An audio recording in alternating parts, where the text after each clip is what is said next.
Hey everybody, hope you're doing well, having a great day, great night. Welcome back to a very special episode of CSGO News. If you are all wondering why the heck I'm wearing a cutoff, I swear I wasn't paid to do this. And first off, in big CSGO news, we want to decline those rumors out there for Astralis Academy. It seems that team will not be having an academy roster anytime soon. We actually reached out to Rebellion. Rebellion is one of those show players, one of the players who was on the Gamers CSGO reality TV show, who is actually rumored to be joining the Astralis Academy team. I'll show you guys that clip really shortly right here. This is just the beginning. Like, look at Rebellion. He's in a new freaking team already. Like, yeah. He got a team? Yeah. He's playing for the Astralis Academy? Yeah, something like that, yeah. What, for real? Yeah.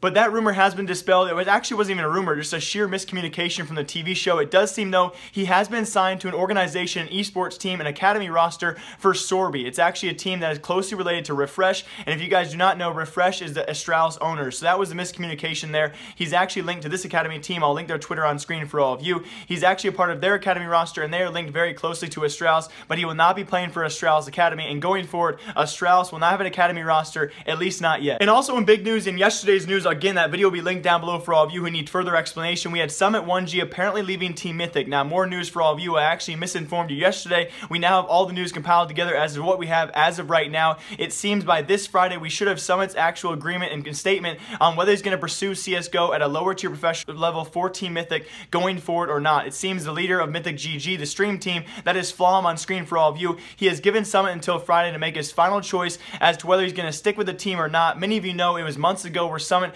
had to make the choice to go semi-pro in CSGO again. He had offers from allegedly top-tier teams. You know, some of the teams out there were CLG on the board. He never actually confirmed these offers himself, but he was eventually offered by Mythic.gg. He joined the team. It's been a great joy actually watching him play CSGO and watching that team practice together, but the team has been trying out new players ever since the announcement of Summit potentially leaving that roster. They tried out Forward Denial. Remember, that's Anger on screen for all of you, and apparently, according to Flom, I'll link the Twitch clips down below and I'll also play them for you as well. According to Flom, the team has also reached out to former pro players. We have Hiko as well as Freakazoid potentially joining the stream team sometime soon. Now, obviously, them not being on professional rosters anytime soon. Hiko last standing in partially for Optic as well as Freakazoid not having a job since Echo Fox. Both those guys make great sense to join the stream team, not only for great publicity, but also some revenue for those guys, and they are great faces and very well-known faces in the CSGO community. So going forward, we should know by Friday whether Summit1g will actually stick it out with CSGO or what he wants to do and what people are rumoring. You know, most likely he will be leaving to play games like League of Legends, Dota, as well as,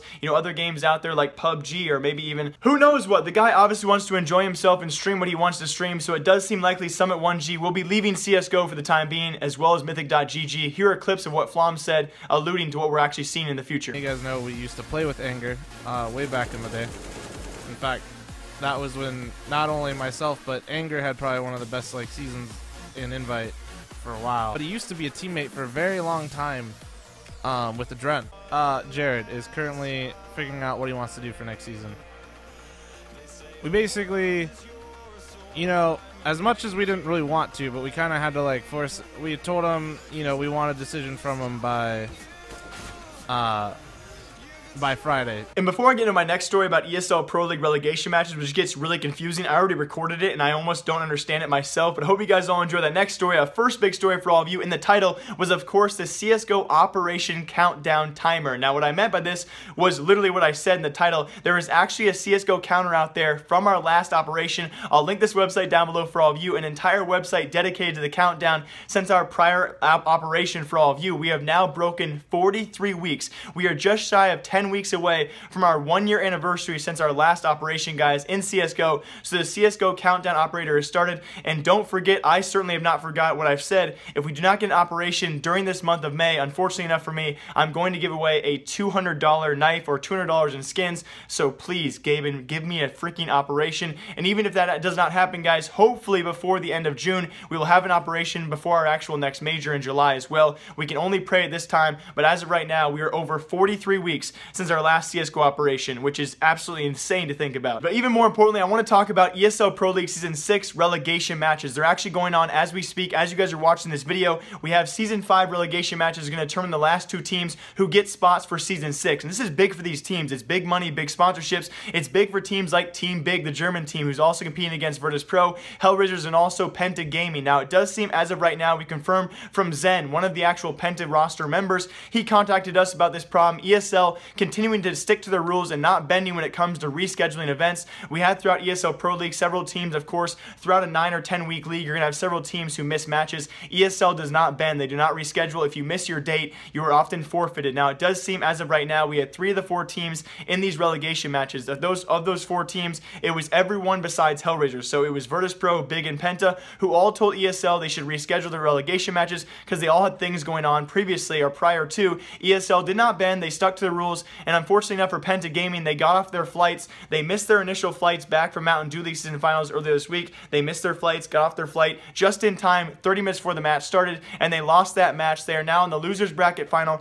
for those relegation matches. Even more bad news continues for Team Penta because Team Big, the German team, they actually beat in the Mountain Dew League finals a couple days ago. Well, they actually swept Virtus Pro, and they are now almost guaranteed a spot for Season 6, and now Virtus Pro is coming Penta's way in the losers bracket finals or losers bracket round, which is really unfortunate for a team like Penta, who just beat Team Big, and now they get Virtus Pro. I wanted to talk more in depth about this, guys, the Virtus Pro throwing allegations, which actually brought up a couple weeks ago when they faced off against Team Heroic on Nuke, and they lost 16-1. Obviously, Virtus Pro notoriously good at Nuke, and losing that match 16-1 even caused people like Sadokist to say some things on air. He also took to Facebook and said some more things about Virtus Pro throwing matches. Now, obviously, it's very highly unlikely that Virtus Pro would ever throw these matches because they are a top-tier talent. They're just very inconsistent when it comes to offline play, but Virtus Pro did get swept by Team Big, and they will face off against Penta to fight for one of those last 2 spots for Season 6 of ESL Pro League. So again, I want to touch on this point for all of you. 2 overarching points. First, the unfortunate luck for Penta Gaming, who actually did so well in Mountain Dew League finals.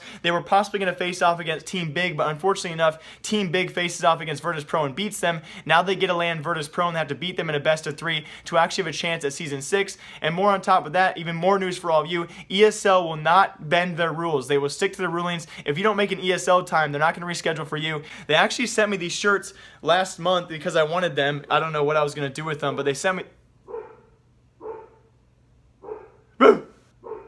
But yeah, expect a new intro sometime soon or next week. I'm supposed to make a new intro for CSGO Empire, so if you guys have any ideas for that, please leave them down below. I've been trying to think of, like, because I have to do like an ASMR. I have to talk to the camera and then like run clips over it, so it's kind of like going to be like, welcome back, guys, to another episode of CSGO News brought to you by my sponsor, CSGO Empire. Test your luck. Roll the die. Kill me. And yes, also mentioned yesterday's video for all of you, we do have more updates on the FNX situation. Currently benched in that Immortals roster. It does seem likely, as according to Decay in his post just yesterday, guys, it does seem likely FNX will be joining his former 1.6 teammate. That is Kogu on screen for all of you. Currently on the team Gorilla Core. It does seem likely these guys will join up again and actually play together. Now, again, we should have just stuck with what I told all of you yesterday. It does seem likely after his downgrade here, this might be towards the end of his actual CSGO career for FNX. Obviously, going from SK to Immortals is not a huge jump there, just going from number 1 to the number 2 Brazilian team. But now after this, a huge downgrade. Even if he does join up with the Gorilla Core lineup, either way, when he joins up with Kogu, it's going to be a much lower tier roster than he's ever played for before. So I'll be really curious to see how he does in the future and how this actually responds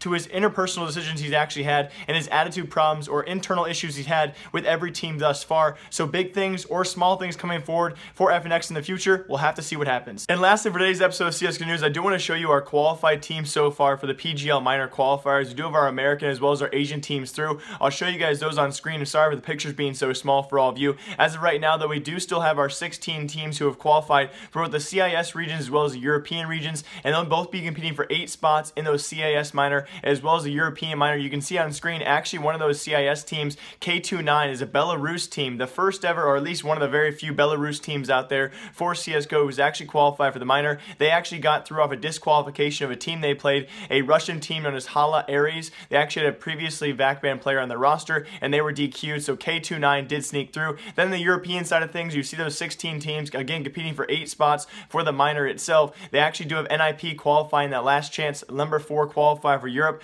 as well as ESG. Michael Lilly's team did not make it through. Out of their 4 tries, he did not make it through on any of those 4 teams he played with, so unfortunately enough, those will be your teams, though, going forward. And yes, for the PGL minor qualifier, guys, we are slowly but surely making progress. As always, I do not want this video to be 10 minutes long because I don't want to make more ad revenue. Hope you guys all enjoy. Live, love, laugh, lot. My name is Jake. Remember, I like you. I will see you guys all tomorrow. Thank you all for the great support so far. Hope you all enjoyed this video. If you did, leave a comment down below. I will surely reply. Live, love. Okay, bye.